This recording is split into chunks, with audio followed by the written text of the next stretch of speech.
अस्सलाम वालेकुम।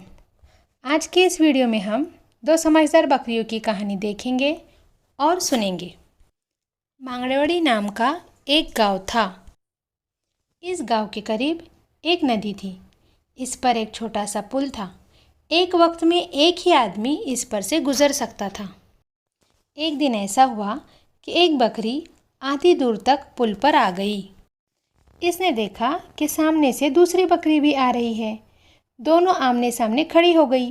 दोनों में से कोई भी न आगे जा सकती थी और न पीछे।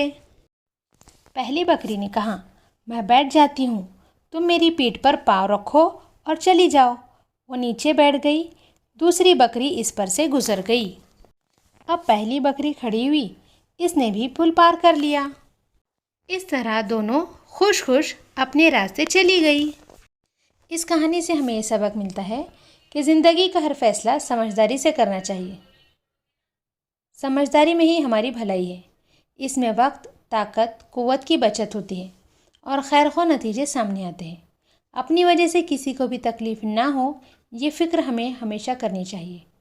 उम्मीद है कि इस कहानी से आपको समझदारी की अहमियत समझ में आ गई होगी।